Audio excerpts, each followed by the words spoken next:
Okay जी, welcome back listeners. एक बार फिर से लौटकर हम आपकी खिदमत में हाजिर हो चुके हैं। आप सुन रहे हैं प्रोग्राम कश्मीर रंग और मुझे कहते हैं आज शमसा सादिक।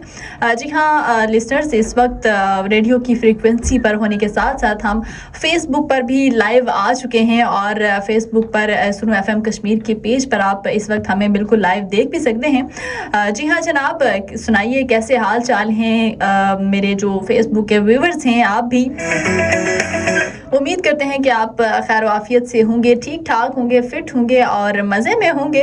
सो जनाब, आज हम एक टॉपिक भी आपके लिए लेकर आए हैं और टॉपिक ये है कि जो हमारी ज़हनी सेहत है उसका और हमारी जो मसरूफ़ ज़िंदगी है उसका हम किस तरह से जो है ना बैलेंस जो है वो कायम रखते हैं, किस तरह से हम एक बैलेंस लाइफ जीते हैं। सो जो सोशल मीडिया का दौर है इसमें तो बहुत ही जो है ना मुश्किल काम है कि हम जो है अपना भी ख्याल रखें और जो भी हमारी एक्टिविटीज़ हैं, हमारे काम हैं, हम उनको भी जो है साथ साथ लेकर चलें। सो मसरूफ़ ज़िंदगी में जो है ना हम बहुत ज़्यादा मसरूफ़ हो चुके हैं और हम अपना जो है ना मेंटल हेल्थ का ख्याल नहीं रखते, इवन कि अपना भी ख्याल नहीं रखते। मेंटल हेल्थ तो दूर की बात है, हम जो हमारी अपनी सेहत है जो हम समझते हैं कि उसका हमें ख्याल रखना चाहिए उसका भी हम ध्यान नहीं रख पाते क्योंकि हम अपने कामों में बहुत ज़्यादा बिजी हैं, हम अपनी पढ़ाइयों में बिजी हैं, हम जॉब्स में बिजी हैं, हम ज़िंदगी की भाग दौड़ में लगे हुए हैं। लेकिन ज़िंदगी जो है ना वो ये है कि हम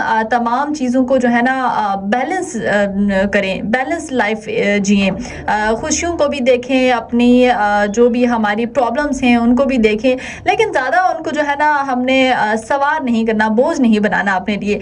सो अच्छी ज़िंदगी का जो है ना तकाजा ये है कि हम तमाम चीज़ों को जो है ना बैलेंस करके जो है चलिए मतवाज़न लाइफ जिए। सो आपका इस बारे में क्या कहना है, आप हमारे साथ शेयर कर सकते हैं, कमेंट बॉक्स में अपनी राय का इजहार हमारे साथ कर सकते हैं। और इसके अलावा आप भी हमें कॉल कर सकते हैं 0582253239 के ऊपर। इसके अलावा टेक्स्ट मैसेजेस आपके हमें मौसूल होंगे 8881 के ऊपर। सो जनाब, फेसबुक का हमारा टाइम थोड़ा सा मुख्तसर होता है, इसलिए रेडियो की फ्रीक्वेंसी पर आप अभी भी हमें सुन सकते हैं। सो जनाब, फेसबुक वालों के लिए अल्लाह हाफिज़।